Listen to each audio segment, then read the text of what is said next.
ആകാശവാണി. നമസ്കാരം. പ്രാദേശിക വാർത്തകൾ വായിക്കുന്നത് കരോൾ ത്രേസ്യാമ അബ്രഹാം.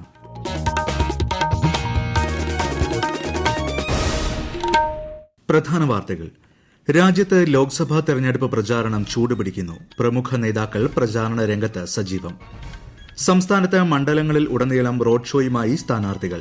നാമനിർദ്ദേശ പത്രിക പിൻവലിക്കാനുള്ള അവസാന തീയതി മറ്റന്നാൾ. എൻസിആർടി പാഠഭാഗങ്ങൾ പരിഷ്കരിക്കുന്നതുമായി ബന്ധപ്പെട്ട നിലപാടിൽ കേരളം ഉറച്ചു നിൽക്കുന്നുവെന്ന് മന്ത്രി വി ശിവൻകുട്ടി. സംസ്ഥാനത്ത് ഇടുക്കി, വയനാട് ഒഴികെയുള്ള ജില്ലകളിൽ ചൂട് വർദ്ധിക്കുമെന്ന് കേന്ദ്ര കാലാവസ്ഥാ വകുപ്പ്. കേരള തീരത്ത് ഉയർന്ന തിരമാലയ്ക്ക് സാധ്യതയെന്നും മുന്നറിയിപ്പ്.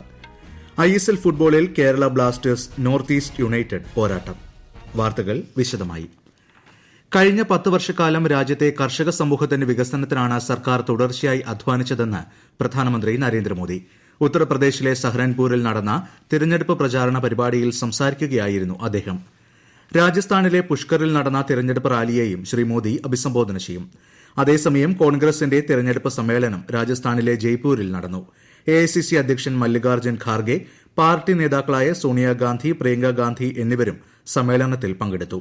തങ്ങൾ അധികാരത്തിലെത്തിയാൽ നൽകിയ വാഗ്ദാനങ്ങളെല്ലാം പാലിക്കുമെന്ന് കോൺഗ്രസ് അധ്യക്ഷൻ ഉറപ്പു നൽകി.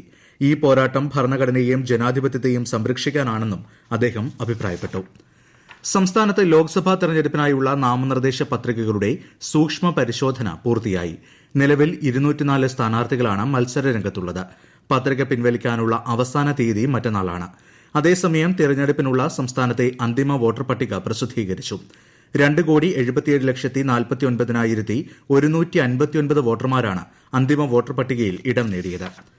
കോട്ടയം ലോക്സഭാ മണ്ഡലത്തിൽ പ്രചാരണം ശക്തമാക്കി മുന്നണികൾ. UDF സ്ഥാനാർത്ഥി ഫ്രാൻസിസ് ജോർജ് പുതുപ്പള്ളി നിയമസഭാ മണ്ഡലത്തിൽ റോഡ് ഷോ നടത്തി. LDF സ്ഥാനാർത്ഥി തോമസ് ചാഴിക്കാടൻ പിറവം നിയമസഭാ മണ്ഡലത്തിൽ പര്യടനത്തിലാണ്. NDA സ്ഥാനാർത്ഥി തുഷാർ വെള്ളാപ്പള്ളിയുടെ പ്രചരണം ആർപ്പൂക്കര, ചീപ്പുങ്കൽ പ്രദേശത്ത് നടക്കുന്നു. തിരുവനന്തപുരം ജില്ലയിലെ ആറ്റിങ്ങലിൽ 3 മുന്നണികളുടെയും പ്രചാരണം ഊർജിതമായി തുടരുകയാണ്. സിറ്റിംഗ് MPയും UDF സ്ഥാനാർത്ഥിയുമായ അടൂർ പ്രകാശ് കാട്ടാക്കട നിയോജക മണ്ഡലത്തിൽ ഇന്ന് പര്യടനം നടത്തുകയാണ്. 47ഓളം സ്ഥലങ്ങളിലൂടെ നടന്ന പര്യടനം രാത്രി മലയൻകീഴിൽ സമാപിക്കും. LDF സ്ഥാനാർത്ഥി വി ജോയ് ഇന്ന് മണ്ഡലത്തിലെ വിവിധയിടങ്ങളിൽ പര്യടനം നടത്തി. രാവിലെ കല്ലമ്പലത്ത് നിന്ന് ആരംഭിച്ച പര്യടനം വൈകുന്നേരം മടവൂരിൽ അവസാനിച്ചു. NDA സ്ഥാനാർത്ഥി വി മുരളീധരൻ ഇന്ന് വർക്കല നിയമസഭാ മണ്ഡലത്തിൽ പര്യടനം നടത്തി. സജീവമായ തെരഞ്ഞെടുപ്പ് പ്രചാരണ പരിപാടികളിലാണ് ഇടുക്കി ലോക്സഭാ മണ്ഡലത്തിലെ സ്ഥാനാർത്ഥികൾ. മണ്ഡലത്തിൽ സൂക്ഷ്മ പരിശോധന പൂർത്തിയായപ്പോൾ പ്രധാന മുന്നണികളുടേതുൾപ്പെടെ 8 സ്ഥാനാർത്ഥികളാണ് ഉള്ളത്. കൂടുതൽ വിവരങ്ങളുമായി ആകാശവാണി ഇടുക്കി ജില്ലാ പ്രതിനിധി രതീഷ് കൃഷ്ണ.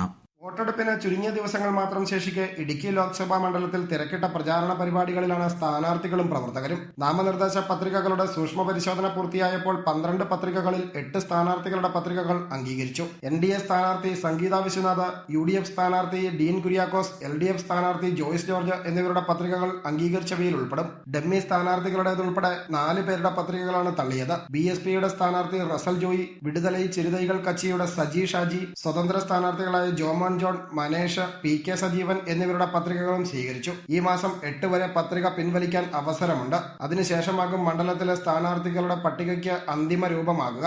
നാമനിർദ്ദേശ പത്രികാ സമർപ്പണം പൂർത്തിയായതോടെ 3 തെരഞ്ഞെടുപ്പ് നിരീക്ഷകരും ജില്ലയിൽ സജീവമായി കഴിഞ്ഞു. ചെറുതോണി സർക്കാർ അതിഥി മന്ദിരത്തിലാണ് ഒബ്സർവർമാരുടെ ഓഫീസ് പ്രവർത്തിക്കുന്നത്. രാവിലെ 9:30 മുതൽ 10:30 വരെയും വൈകുന്നേരം 4 മണി മുതൽ 5 വരെയും തെരഞ്ഞെടുപ്പ് സംബന്ധിച്ച് പൊതുജനങ്ങൾക്ക് ഒബ്സർവർമാരെ നേരിട്ട് ബന്ധപ്പെടാം. തെരഞ്ഞെടുപ്പ് പ്രചാരണ പരിപാടികൾ വയനാട്ടിലും മലപ്പുറത്തും ഊർജിതമായി പുരോഗമിക്കുന്നു. UDF സ്ഥാനാർത്ഥി രാഹുൽ ഗാന്ധി ഈ മാസം 19, 20 തീയതികളിൽ വയനാട്ടിലെത്തും. മണ്ഡലത്തിൽ വിവിധ പ്രചാരണ പരിപാടികളിൽ അദ്ദേഹം പങ്കെടുക്കും. മലപ്പുറം ജില്ലയിൽ LDF സ്ഥാനാർത്ഥി ആനി രാജ ഇന്ന് ഏറനാട് മണ്ഡലത്തിൽ വിവിധ കൺവെൻഷനുകളിൽ പങ്കെടുത്തു. NDA സ്ഥാനാർത്ഥി K സുരേന്ദ്രൻ എടക്കര നിയോജക മണ്ഡലത്തിലെ വിവിധ പരിപാടികളിലും പങ്കെടുത്തു. തൃശൂർ ലോക്സഭാ മണ്ഡലം UDF സ്ഥാനാർത്ഥി K മുരളീധരൻ ഇന്ന് ഇരിങ്ങാലക്കുടയിലാണ് പ്രചാരണ പരിപാടി തുടങ്ങിയത്. മുൻ MLA തോമസ് ഉണ്ണിയാടൻ ഉദ്ഘാടനം ചെയ്ത പരിപാടിയിൽ സ്ത്രീകളും കുട്ടികളും അടക്കം 100 കണക്കിന് പേരാണ് പങ്കെടുത്തത്. NDA സ്ഥാനാർത്ഥി സുരേഷ് ഗോപിയുടെ ഇന്നത്തെ പര്യടനം ഇരിങ്ങാലക്കുട നിയോജക മണ്ഡലത്തിലെ മാപ്രാണം കുടുംബ സംഗമത്തിൽ തുടങ്ങി. കേരളം കാട്ടൂർ, പടിയൂർ, ഇരിഞ്ഞാലക്കുട, ടൌൺ, മുരിയാട് എന്നിവിടങ്ങളിലെ കുടുംബ കൂട്ടായ്മകളിൽ അദ്ദേഹം പങ്കെടുത്തു. LDF സ്ഥാനാർത്ഥിയായ VS സുനിൽകുമാർ നാട്ടിക മണ്ഡലത്തിലെ വിവിധയിടങ്ങളിലെ 2ാം ഘട്ട പര്യടനത്തിലായിരുന്നു. കേരള കോൺഗ്രസ് ജോസഫ് വിഭാഗം കോട്ടയം ജില്ലാ പ്രസിഡന്റ് സ്ഥാനവും UDF കോട്ടയം ജില്ലാ ചെയർമാൻ സ്ഥാനവും സജി മഞ്ഞക്കടമ്പൻ രാജിവെച്ചു. മോൻസ് ജോസഫ് MLA സ്വീകരിക്കുന്ന നിലപാടിലും അവഗണനയിലും പ്രതിഷേധിച്ചാണ് രാജി. LDFൽ പോകില്ല എന്നും അദ്ദേഹം പറഞ്ഞു. അതേസമയം സജി മഞ്ഞക്കടമ്പൻ ഉന്നയിച്ച ആരോപണങ്ങൾ അടിസ്ഥാനരഹിതമാണെന്ന് മോൻസ് ജോസഫ് പ്രതികരിച്ചു. മുന്നണിയും പാർട്ടിയും വിടാനുള്ള തീരുമാനം ദൌർഭാഗ്യകരമാണെന്നും അദ്ദേഹം വാർത്താസമ്മേളനത്തിൽ പറഞ്ഞു.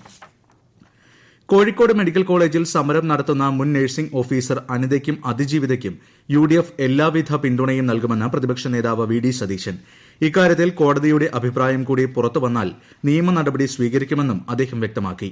അതേസമയം നഴ്സിംഗ് ഓഫീസർ അനിതയ്ക്ക് ഉടൻ നിയമനം നൽകുമെന്ന് ആരോഗ്യമന്ത്രി വീണ ജോർജ് മാധ്യമങ്ങളോട് പറഞ്ഞു. അന്തിമ തീരുമാനം കോടതി വിധിക്ക് വിധേയമായിട്ടായിരിക്കുമെന്നും മന്ത്രി കൂട്ടിച്ചേർത്തു. സംസ്ഥാന മനുഷ്യാവകാശ കമ്മീഷൻ അധ്യക്ഷപദം സ്വീകരിക്കേണ്ട എന്ന ഹൈക്കോടതി മുൻ ചീഫ് ജസ്റ്റിസ് മണികുമാറിന്റെ തീരുമാനം സ്വാഗതാർഹമാണെന്ന് കോൺഗ്രസ് പ്രവർത്തക സമിതി അംഗം രമേശ് ചെന്നിത്തല. വൈകിയാണെങ്കിലും അദ്ദേഹം എടുത്ത തീരുമാനത്തെ സ്വാഗതം ചെയ്യുന്നതായും ചെന്നിത്തല പറഞ്ഞു. മനുഷ്യാവകാശ കമ്മീഷൻ ചെയർമാൻ സ്ഥാനം ഏറ്റെടുക്കാൻ ബുദ്ധിമുട്ടുകളുണ്ടെന്ന് ജസ്റ്റിസ് മണികുമാർ വ്യക്തമാക്കിയിരുന്നു. ജുഡീഷ്യൽ അംഗം K. ബൈജുനാഥിനെ സംസ്ഥാന മനുഷ്യാവകാശ കമ്മീഷൻ ആക്ടിംഗ് ചെയർപേഴ്സണായി ഗവർണർ നിയമിച്ചു. 2021 കൽപ്പറ്റ ജില്ലാ ആൻഡ് സെഷൻസ് ജഡ്ജിയായിരിക്കെയാണ് K. ബൈജുനാഥിനെ മനുഷ്യാവകാശ കമ്മീഷൻ ജുഡീഷ്യൽ അംഗമായി നിയമിച്ചത്.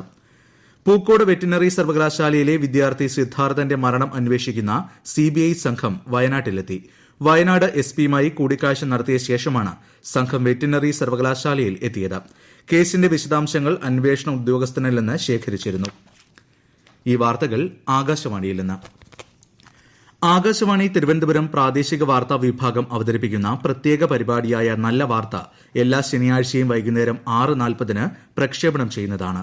ഇന്ന് 6:30 പ്രാദേശിക വാർത്തകൾക്ക് ശേഷം നല്ല വാർത്ത കേൾക്കാവുന്നതാണ്. NCERT പാഠഭാഗങ്ങൾ പരിഷ്കരിക്കുന്നതുമായി ബന്ധപ്പെട്ട നിലപാടിൽ കേരളം ഉറച്ചു നിൽക്കുന്നുവെന്ന് മന്ത്രി വി ശിവൻകുട്ടി.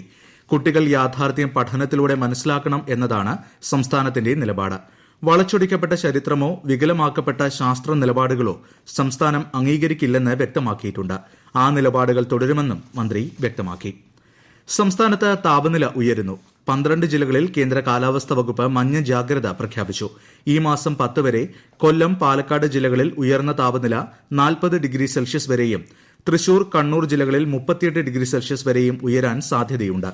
ആലപ്പുഴ, പത്തനംതിട്ട, കോട്ടയം, എറണാകുളം, കോഴിക്കോട് ജില്ലകളിൽ 37 ഡിഗ്രി സെൽഷ്യസ് വരെയും തിരുവനന്തപുരം, മലപ്പുറം, കാസർഗോഡ് ജില്ലകളിൽ 36 ഡിഗ്രി സെൽഷ്യസ് വരെയും താപനില ഉയരുമെന്നാണ് മുന്നറിയിപ്പ്. കള്ളക്കടൽ പ്രതിഭാസത്തിന്റെ ഭാഗമായി കേരള, വടക്കൻ തമിഴ്നാട് തീരങ്ങളിൽ ഇന്ന് അർദ്ധരാത്രി വരെ ഉയർന്ന തിരമാലയ്ക്കും കടലാക്രമണത്തിനും സാധ്യതയുണ്ടെന്ന് ദേശീയ സമുദ്ര സ്ഥിതി പഠന ഗവേഷണ കേന്ദ്രം അറിയിച്ചു. മത്സ്യത്തൊഴിലാളികളും തീരദേശവാസികളും ജാഗ്രത പാലിക്കാൻ നിർദ്ദേശമുണ്ട്. ISL ഫുട്ബോളിൽ ഇന്ന് കേരള ബ്ലാസ്റ്റേഴ്സ് നോർത്ത് ഈസ്റ്റ് യുണൈറ്റഡുമായി ഏറ്റുമുട്ടും. രാത്രി 7:30 ഗുവാഹത്തിയിലാണ് മത്സരം. IPL ക്രിക്കറ്റിൽ ഇന്ന് രാജസ്ഥാൻ റോയൽസ് ബംഗളൂരു റോയൽ ചലഞ്ചേഴ്സിനെ നേരിടും.